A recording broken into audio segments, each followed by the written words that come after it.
Good morning दोस्तों। मैं नितिन कुमार आपके अपने चैनल लेट्स गो अहेड पे स्वागत करता हूं। जैसे कि थंबनेल देखे होंगे आप लोग, ये थंबनेल में आज का हमारा टॉपिक जो है लर्निंग डिसेबिलिटी है, ठीक है। और उसमें देखा होगा आप लोगों ने, ध्यान से अगर देखे होंगे तो ये देखा होगा कि 2 नंबर पक्के लिखे हुए हैं। क्यों लिखे हुए? क्योंकि हर एक एग्ज़ाम में लर्निंग डिसेबिलिटी से रिलेटेड क्वेश्चन आता ही है, 2 से 3-4 क्वेश्चन आते ही हैं। तो अगर आप इसको मेरे द्वारा प्रोवाइड किया गया मेरे चैनल पे इस वीडियो को अगर आप अच्छे से ध्यान से देखते हैं, समझ के देखते हैं, तो आपके 2 नंबर पक्के निश्चित है।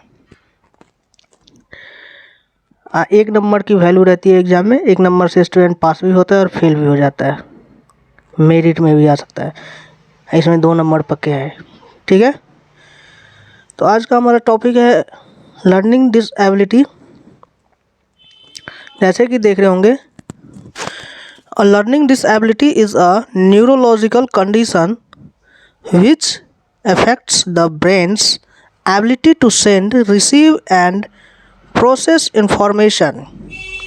A child with a learning disability may have difficulties in reading, writing, speaking, listening, understanding mathematical concepts and with general comprehension.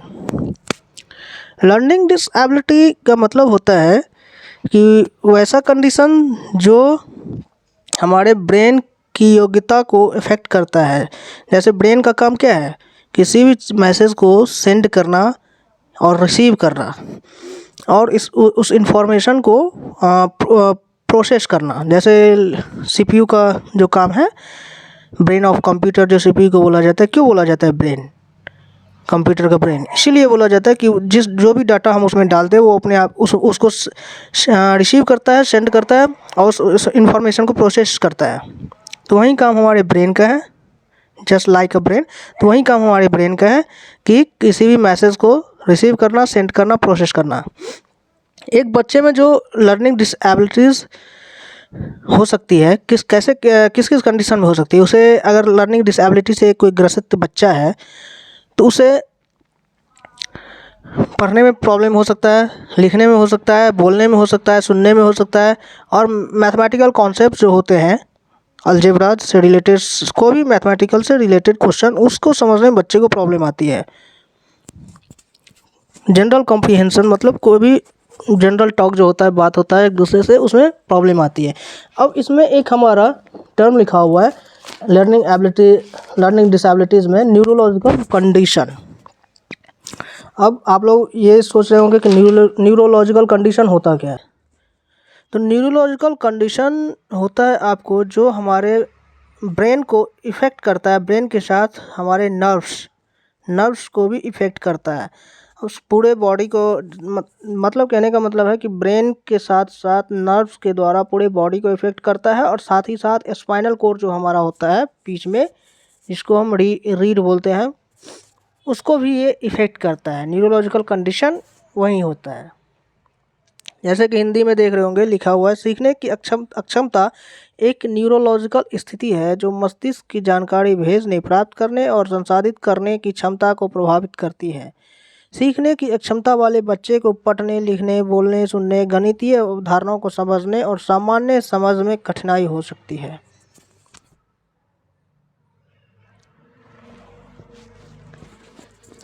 Common learning disability are mainly found in learner. अब कुछ कॉमन लर्निंग डिसेबिलिटी साधारणतः कोई मतलब अधिगम अक्षमता जो होता है वो मेनली जो लर्नर में पाया जाता है, वो सबसे पहला हमारा पॉइंट है अफेजिया। अफेजिया क्या होता है? Language and communication related problems. Generally this types of problem comes due to damage in mind. Aphasia हमारा होता है कि किसी भी भाषा को समझने में या बात करने में जब प्रॉब्लम आती है उसे अफेजिया कहते हैं। और अफेजिया कब आता है? जब किसी भी कारण से हमारे दिमाग में कुछ प्रॉब्लम हो जाता है, हमारे माइंड में कुछ हिस्से डैमेज हो जाते हैं एक्सीडेंट की वजह से या जन्म से ही कुछ ऐसे प्रॉब्लम आ जाते हैं बच्चों के दिमाग में जिस कारण से अफेजिया होता है, जिसमें बच्चे को लैंग्वेज में और कम्युनिकेशन बातचीत करने में समझने में प्रॉब्लम आती है। नेक्स्ट है हमारा एलेक्सिया। एलेक्सिया क्या होता है?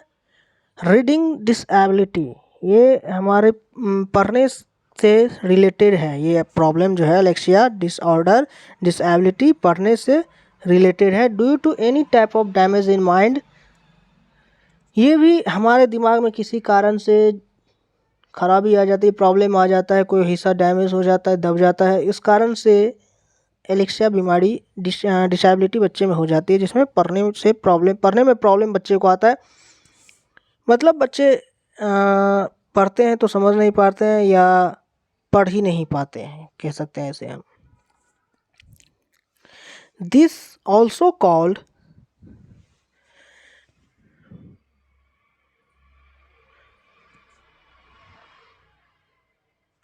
This is also called, sorry यहाँ पे इज नहीं है, इज गायब हो गया।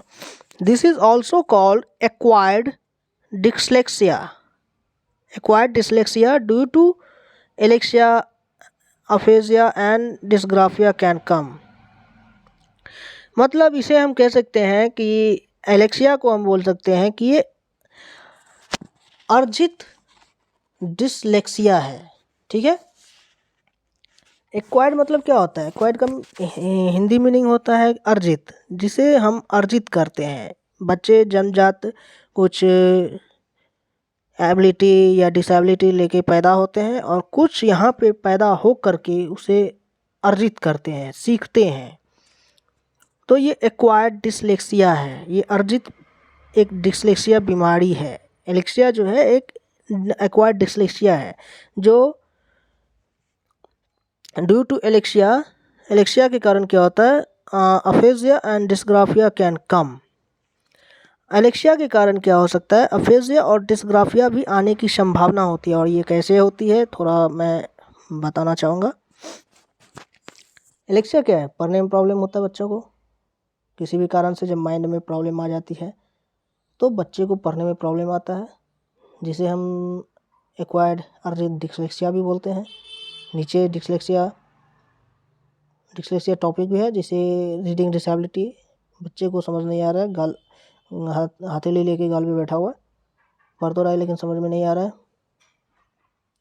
तो एलेक्सिया के कारण क्या होता है? अफेजिया और डिस्ग्राफिया, ये भी दोनों प्रॉब्लम आने की संभावना रहती है। अफेजिया क्या होता है? लैंग्वेज, सबसे ऊपर में हमारा पॉइंट है language and communication related problems. ठीक है। लैंग्वेज, भाषा और बातचीत करने में जो प्रॉब्लम आती है, कम्युनिकेशन करने में, वो अफेजिया होता है। तो बच्चे में जब कोई भी दिमाग में कोई प्रॉब्लम आ जाएगा, एलेक्सिया जो बीमारी हो जाता है किसी भी कारण से, माइंड में प्रॉब्लम आने से, तो उस कारण क्या होगा? बच्चे ना ढंग से बोल पाएंगे, ना किसी से बातचीत कर पाएंगे, ना समझ पाएंगे। और डिस्ग्राफिया मतलब लिखना, वो ढंग से लिख भी नहीं पाएंगे। ऐसा प्रॉब्लम भी उनमें आ सकता है एलेक्सिया के कारण। नेक्स्ट है हमारा डिसलेक्सिया। एलेक्सिया को एक्वायर्ड डिसलेक्सिया भी बोलते हैं। डिसलेक्सिया भी रीडिंग डिसेबिलिटी से रिलेटेड प्रॉब्लम है। ठीक है। रीडिंग, पढ़ने से रिलेटेड समस्या है ये। Children can't different between saw and was.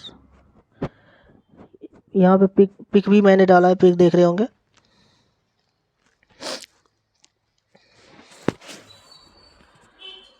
बच्चे पढ़ तो रहे हैं लेकिन उसे कुछ समझ नहीं आ रहा है।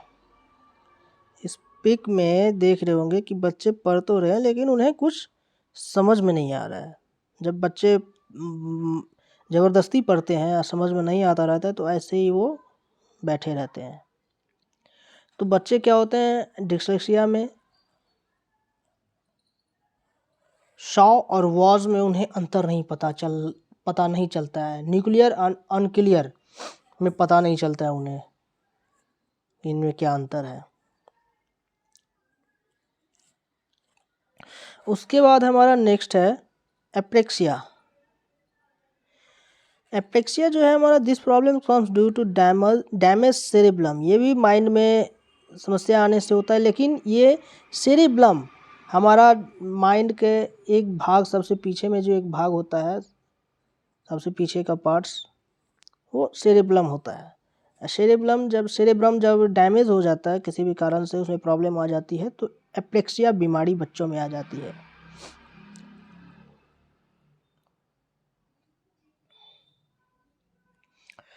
एप्लेक्सिया क्या है? एप्लेक्सिया एक सूक्ष्म गति कौशल है, जिसे हम इंग्लिश में माइक्रो डायनामिक स्किल्स भी बोलते हैं।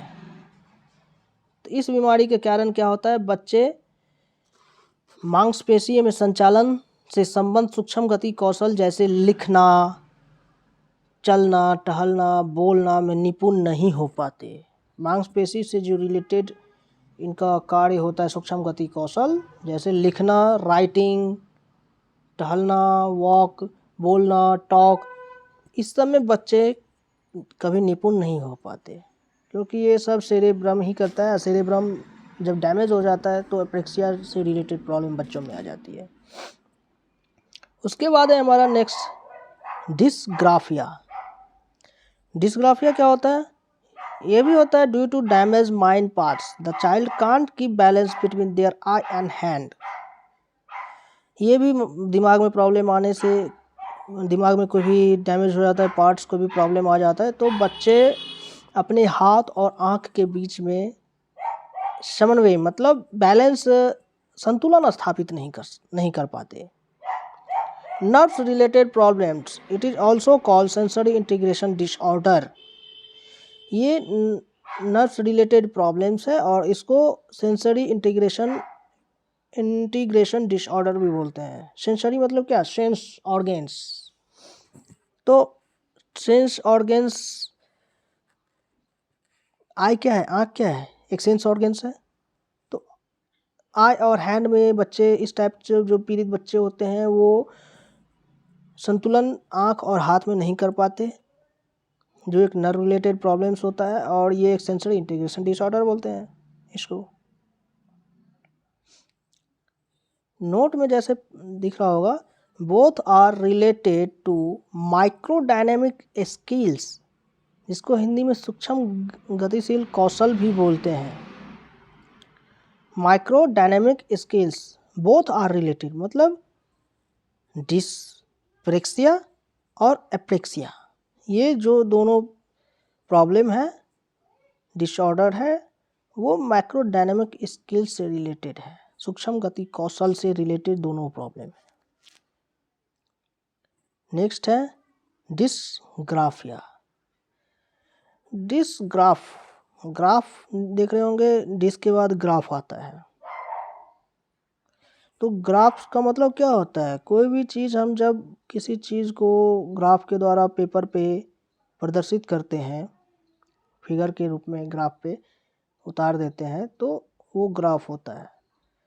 तो ग्राफ क्या होता है? पेपर पे कुछ काम करना, मतलब एक तरह से हम मान सकते हैं कि लिखना, राइटिंग। तो जब भी कभी डिस्ग्राफिया है, ग्राफ, तो ऐसे हम समझ सकते हैं कि ये राइटिंग से रिलेटेड प्रॉब्लम है, लिखने से रिलेटेड प्रॉब्लम। उसके बाद आता है डिसकैलकुलिया।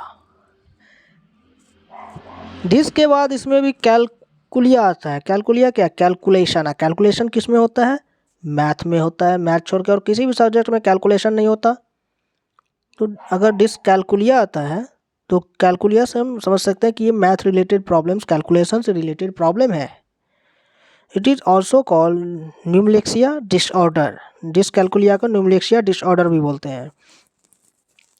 डिस्ग्राफिया ग्राफ लिखने से related problem, dyscalculia calculation math से रिलेटेड प्रॉब्लम, जिसे न्यूमलेक्सिया डिसऑर्डर भी बोलते हैं। अब इसमें बच्चे देख रहे होंगे सर पे हाथ लेकर के वो किसी भी मैथ के क्वेश्चन जो दिए गए हैं, वो 6 - 3 = 1 + 4 = 3 स्क्वायर = ये सब बच्चे नहीं समझ पा रहे, माइंड पे हाथ लेकर के खड़े हैं, क्या है ये। एक बार रिवाइज करवा देते हैं। लर्निंग डिसेबिलिटी क्या होती है? बच्चे में ये जन्मजात और अर्जित भी हो सकता है ऐसा प्रॉब्लम। लर्निंग डिसेबिलिटी मतलब पढ़ने से रिलेटेड जो भी प्रॉब्लम आता है, जैसे जिसमें आ सकता है बच्चे में पढ़ना, लिखना, बोलना, सुनना, समझना, मैथमेटिकल कॉन्सेप्ट को, ये जनरल कॉम्प्रीहेंशन जो होता है, इससे रिलेटेड बच्चे में प्रॉब्लम जन्मजात भी हो सकते हैं और पैदा होने के बाद वो उसे अर्जित भी कर लेते हैं किसी कारण से, तो उसे लर्निंग डिसेबिलिटी बोलते हैं। कॉमन डिसेबिलिटी जो है बच्चे में जो पाया जाता है, सबसे पहले एफेजिया होता है। एफेजिया क्या होता है?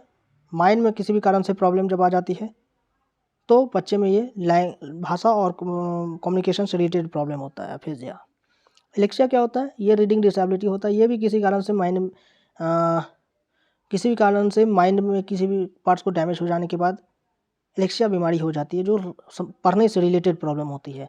इसे एक्वायर्ड डिसलेक्सिया भी बोलते हैं। डिसलेक्सिया भी रीडिंग डिसेबिलिटी से संबंधित है। और एक्वायर्ड डिसलेक्सिया मतलब जब हम किसी भी कारण से माइंड में किसी भी एक्सीडेंट या किसी भी कारण से माइंड में हमारा कोई पार्ट डैमेज हो जाता है तो रीडिंग डिसेबिलिटी आ जाती है। तो मतलब एक्वायर्ड, हम उसे अर्जित कर लिए, उस बीमारी को हम खुद अर्जित कर लिए, मतलब एक्वायर्ड डिसलेक्सिया या एलेक्सिया। एलेक्सिया के कारण क्या होता है? एफेजिया और डिस्ग्राफिया दोनों भी आने की संभावना होती है। डिसलेक्सिया में क्या होता है? रीडिंग से पढ़ने से संबंधित प्रॉब्लम आती है बच्चे में, और बच्चे क्या होते हैं न्यूक्लियर और अनक्लियर में प्रॉब्लम नहीं कर पाते, समझ नहीं पाते कि क्या अंतर है, और सौ आवाज़ में वो अंतर नहीं कर पाते। एप्रेक्सिया क्या होता है?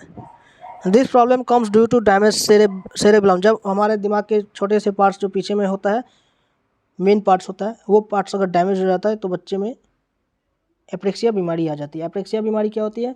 ये सूक्ष्म गति कौशल मतलब माइक्रोडायनेमिक स्किल से रिलेटेड प्रॉब्लम होता है। इसमें मांसपेशी के संचालन से संबंध, जैसे कि लिखने, चलने, टहलने, बोलने में, सारे में मांसपेशी हमारा मसल्स काम करता है, मूव करता है। इससे पीड़ित बच्चे जो होता है वो अपनी मांसपेशी को मूव नहीं कर पाते जनरली, मतलब लिखने, चलने, टहलने, बोलने से में निपुण नहीं हो पाते।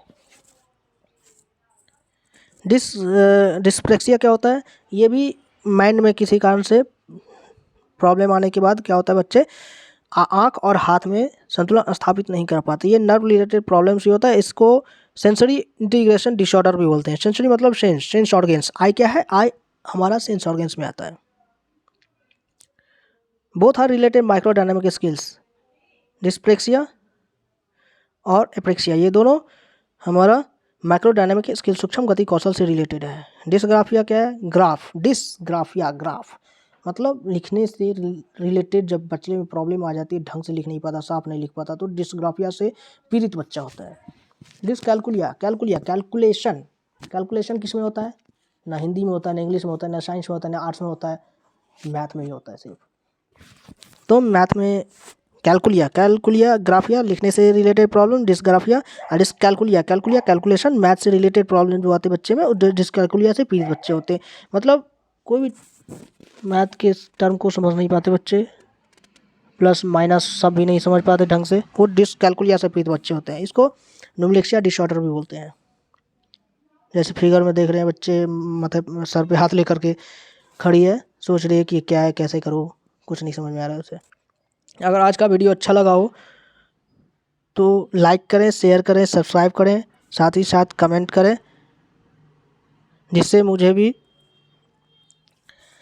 मोटिवेशन मिल सके इस तरह की वीडियो बनाने के लिए। और साथ ही साथ बेल आइकन भी साथ में दबा दें। इससे क्या होगा कि जो भी मेरी तरफ से वीडियो इस तरह का डाला जाएगा तो आपको सबसे पहले उसका नोटिफिकेशन प्राप्त होगा, आप सबसे पहले उसे देख पाएंगे, और इससे जो भी फ़ायदा होगा वो आपको सबसे पहले मिल सकेगा। आज के लिए बस इतना ही। वीडियो देखने के लिए थैंक यू, धन्यवाद।